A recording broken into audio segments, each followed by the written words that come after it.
So no, it was not the glasses.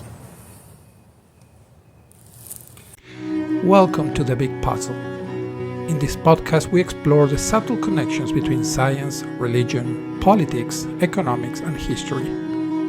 One piece at a time, we unveil the big picture of this shared experience that we call life.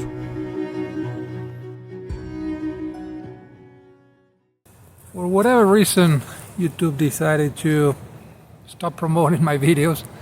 I went from 1,400 views to 14.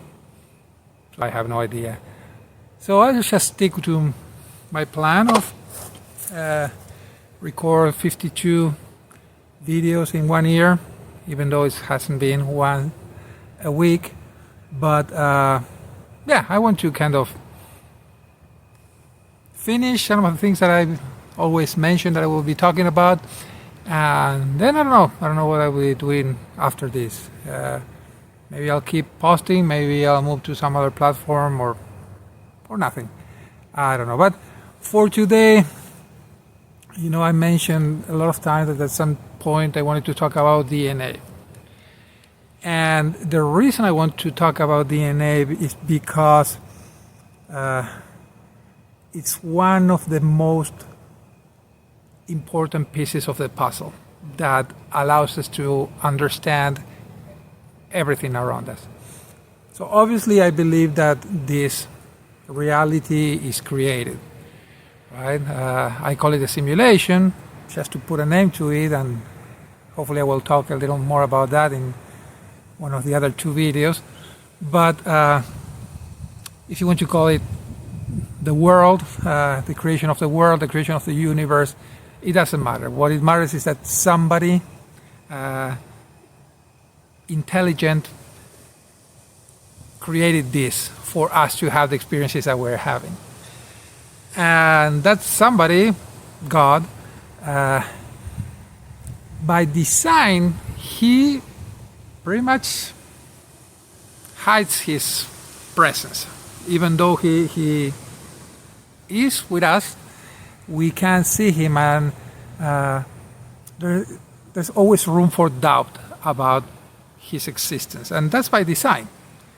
Because if we could know with certainty of the existence of God, that would defeat the purpose of this experience that we're having. But for me, surprising that apparently he forgot about something, and that's DNA. Because there's no way to explain DNA without a creator. And let me prove my case. So first, let's talk a little about what is DNA. Well, from the chemical point of view, DNA is a polymer. So a polymer means that it's a large molecule that is composed by little molecules. So those little molecules that are chained together are called monomers, right? And when they're together, they form a polymer. And we see them around everywhere. So plastics are polymers, right? And that's why they're stretchy, they're flexible, they're strong, they can hold air and water. So they have amazing properties.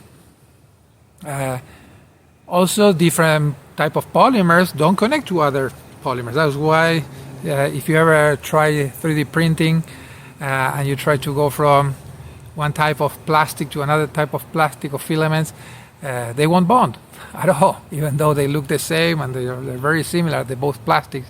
They don't work together. So polymers are kind of very picky in the way that they behave, their chemical properties, and also their physical properties. Now, DNA is a very peculiar type of polymer. And it's composed by some monomers that, in the case of DNA, are called nucleotides. You probably have seen, if not, you live in a very isolated part of the world, you have seen what DNA looks like. So this double helix, and that double helix has some kind of looks like a ladder that you have some steps, that connect the two helices. And those different connections are actually part of the nucleotides. And the part that is distinctive about each of them was called, a part of the nucleotide is called the nucleobase. And you've probably seen also that there are 4 letters that I always use when talking about DNA. And these are the letters A, T, C, and G. And A stands for adenine, T for thymine, C for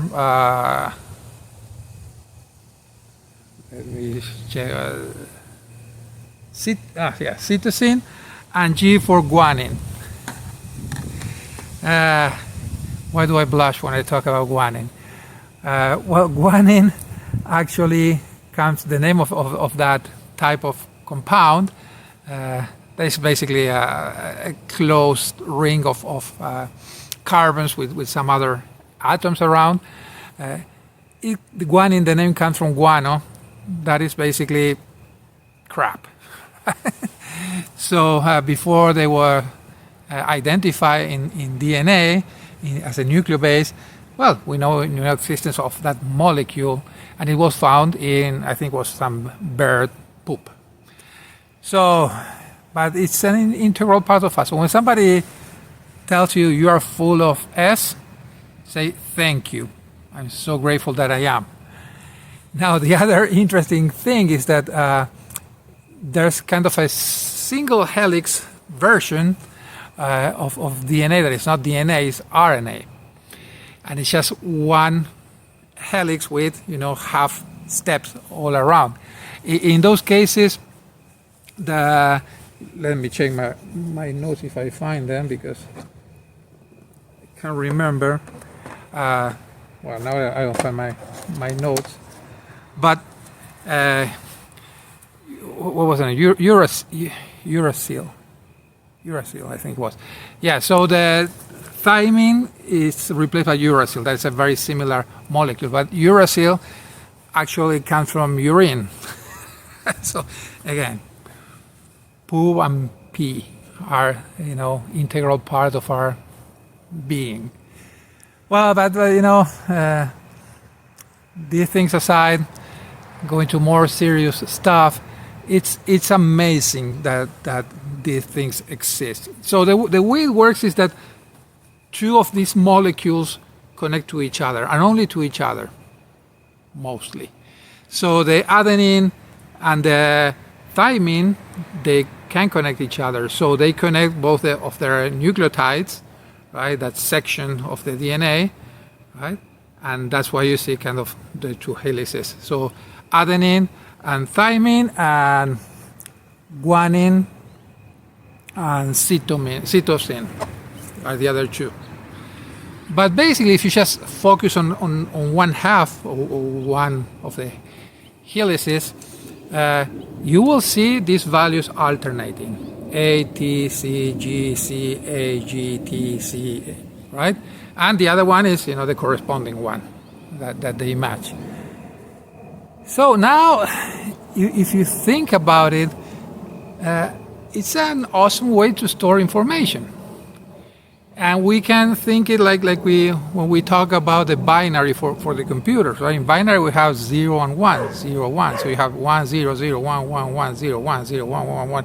And with that, with just 2 digits, the binary, you can basically do everything. You can store a lot of information. You can decide, okay, if I'm talking about numbers, well, number 0, 0, 0, 1. 0, 0, 1, 0 will be 2, 0, 0, 1, 1 will be 3, and so on, right? So it's a way to encode information just by looking at that series of zeros and ones. You can do the exact same thing with DNA, but instead of having 0 and 1, you have 4 letters. So it's a base 4 encoding system. And it's exactly that. It's an encoding system. It stores information. Information about what? Well, information about ourselves. Now, these DNA molecules are very, very long. I can't remember from the top of my head, but I remember that Santana, I researched about that, or I look for it, and I think that one strand of DNA, if you could extend it, it's about your height, right? Extremely thin, just a few atoms thick, but very, very long. And that one can store, I think it was about 700 megabytes. So if you think about the old CD-ROMs, that's how much information one strand of DNA can hold. So basically you have enough information to define yourself. But that's not just it, right? Recently I saw a video that they were making some progress in kind of abusing. It's so efficient to store information in that way that they're trying to figure out how to create encoders and decoders of DNA. We have decoders, right? That's why when you go and do your DNA analysis, they basically use a decoder that reads, it parts in chunks all your DNA, and then it makes this kind of race to each other, and they have a way to detect which one crossed first, and then they do some probabilistic. I don't know if that method changed, but I remember back in the day reading about that. It's so interesting how they can read all that information from DNA, and how it became faster and faster at doing that. Even though it is fast, it's not extremely fast.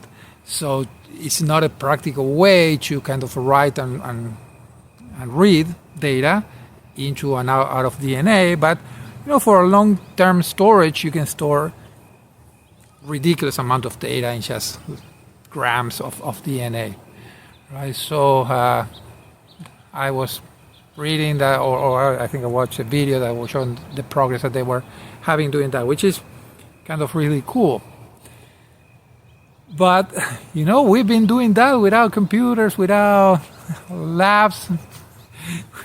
Everything around me, the trees, the grass, the birds, the flies, myself, we've been doing that. We've been reading and writing DNA for millennia, for I don't know how long. And that's why I think that we can see the hand of God, that he, for whatever reason, he didn't hide it in this. Let me explain it a little more. So, how do nature deal with DNA? How does it read those instructions? Well, it needs some proteins, and proteins are, again, big molecules, are biological molecules, very complex, extremely complex. That for instance, you can have a protein that when the DNA comes through, it splits it, so it divides the two helices, and the two helices go in different directions, kind of looking like RNA that I was talking before, two RNAs. But then, so those kind of have all these A, T, C, Gs disconnected now, but then that is captured by another of these molecules, of these proteins, and basically they have it going through. And when the first part that goes into that protein is an A, the electrical fields of all those compounds make that protein twist in a certain way. And the way that the protein twists allows some T, right, thiamine, that is floating around, with the whole nucleotide, and it connects to that A.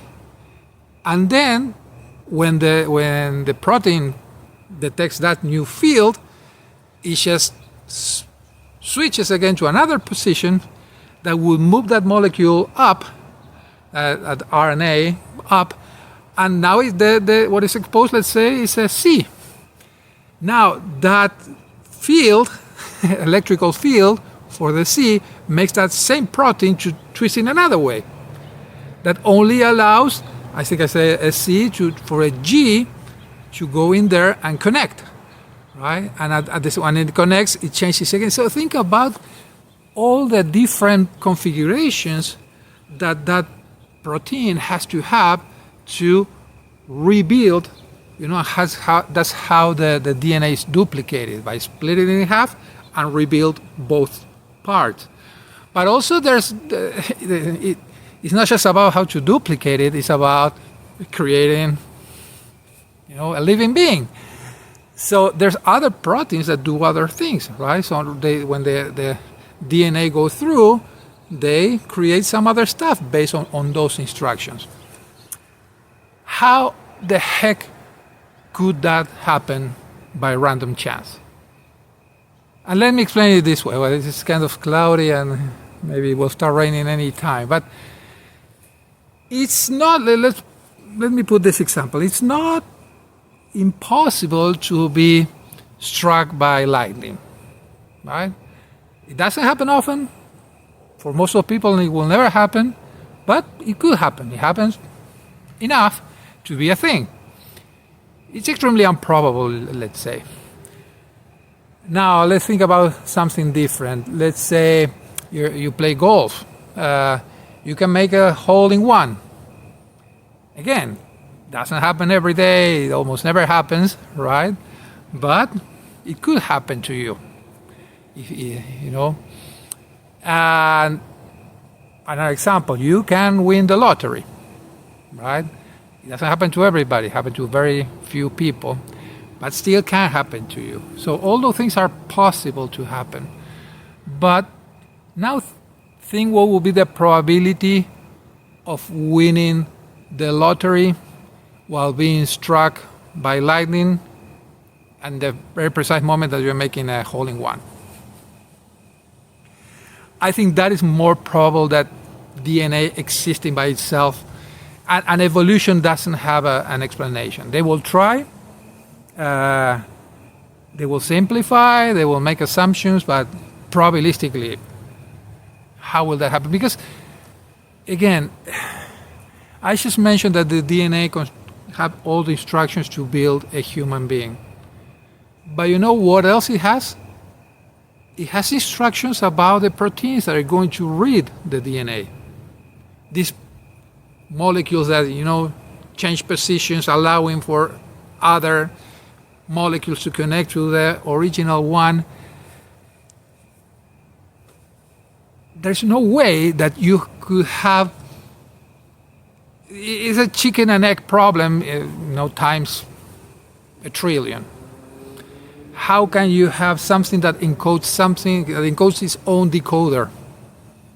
And not only that, it encodes the way to encode itself.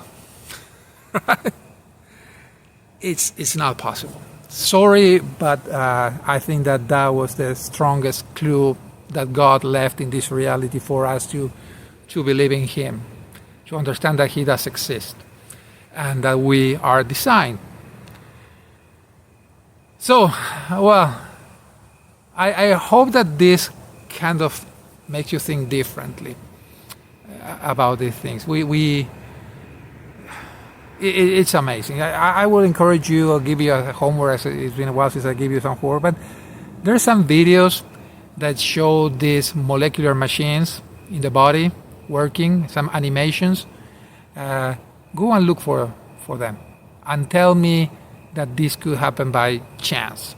And I don't care to say, no, but well, initially it was RNA, and by chance you have, no, because not only you had that, but also has to produce something that is feasible, that it can survive and it can improve. So the whole idea of the evolution, and I say I like the idea of evolution. I think it's a cool concept that could be used to to solve many problems like genetic algorithms, things like that. So I think it's cool, but I don't think it's real. I don't think that that's the way it happened. And let me put you another example. So why I think we're making mistakes while we're reading the fossils. So some time ago, I came to a diagram that showed all the Ferraris that run in Formula One. And you can Google it and you will find it.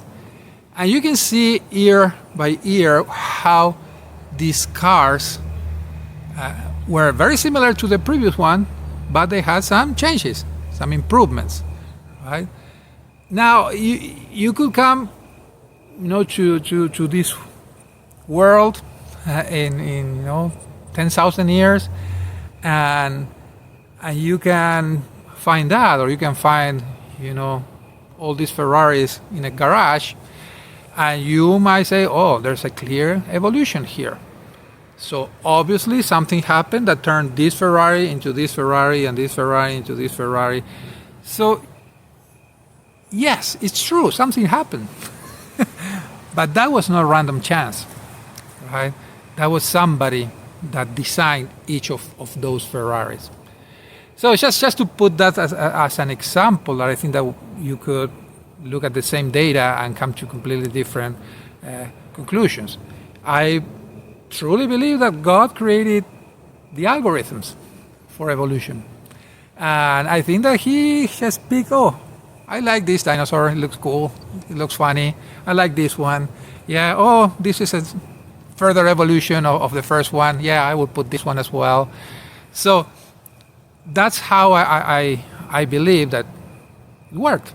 And for us, it looks like, no, this thing evolved just because of mutation and natural selection. Well, that is kind of the issue with that. Now, since we're talking about DNA, and most of the people who are not interested already left, so let's talk a little more about that. So how one of the problems with big molecules, especially the ones that contain information, is that they're fragile. So it's very easy, for some radiation to come and break a molecule and distort it. Also, sometimes these proteins are not twisted enough for whatever reason, and they allow the wrong connector. So now you have two, an A and a C trying to connect together, and there's some stress there, but so DNA degrades with time. The way that the body or the living beings deal with that is by being master backuppers. So I don't know, if I get a blade of grass, this one has, I don't know how many thousand, tens of thousands, hundreds of, I don't know, cells, and each cell in its nucleus has a copy of the same DNA, right? So there's many copies. One of the problems that could happen, and that's why radiation is so bad, but it also happens with just the probability of age, that's why we age, is our DNA starts degrading. All these mistakes get propagated. There's one error that is very bad that is called cancer. So when you affect the DNA, most of the time you create something that is invisible, right? Something that cannot make its function anymore. So basically it becomes something useless. And the cell dies, and so on. But it's replaced by other cells in general. But what happens when you create something that is feasible but is destructive? So unfortunately, cancer is DNA that is feasible, and it's very good at propagating and at growing and at taking resources from the healthy part of the body. So cancer is not about the death of the body, it's about a different body growing inside of you and taking over and taking the resources and taking everything until that DNA is not prepared to survive. It won't turn you into a monster. It will kill you because it's not prepared to replace all the functions that we need to live. So I think it's an interesting thing to remember also about the importance of DNA and the risk, and to try to be healthy as much as we can. But well, if I could lift the curtain a little, that you see that there is a God, that we are created, then the next question is why? And I mentioned this about the purpose. We have a purpose for coming here. And about the simulation. Simulation is about creating an environment for us to have those experiences. I always publish, a link to my book if you're interested in a more spiritual analysis of why we're here. But I think it connects to everything. So let's make sure that we don't waste our lives, that we don't waste our time here. Also death, also the degradation of DNA is by design, because it's a way to have us experience different things in life. And I'm reaching the age where health issues become relevant. And it's a humbling learning experience that you wouldn't have if you would live forever, if you would never degrade. And also one thing is it gives you a sense of urgency. Right? We need in this life this sense of urgency, that life is going to end at some time. When you're young, you don't think about that at all. You know it will happen, but it looks so far away. But as you grow and you start experiencing the degradation, and you start seeing death coming closer and closer, it gives you a sense of urgency. Another way to say that is, if we would live forever, why wouldn't we procrastinate forever? I can do it tomorrow, I can do it in 10 years, I can do it in 100 years, I can do it in 100,000 years. So death gives us, an urgency that hopefully will prevent us from procrastinating things that we need to do. Well, this has been long enough. I think we're getting closer to half an hour. So I don't know if YouTube is going to promote it. What I would ask you then is, if you enjoyed it, if you learned something, please promote it yourself. Share this with people who think they would need it or they will enjoy it. Again, if you think I'm wrong, I'm here. Just put in the comments why do you think I'm wrong, and hopefully we can both learn. So, I think that would be it for this one. Thanks again for joining, and see you in the next one. Bye.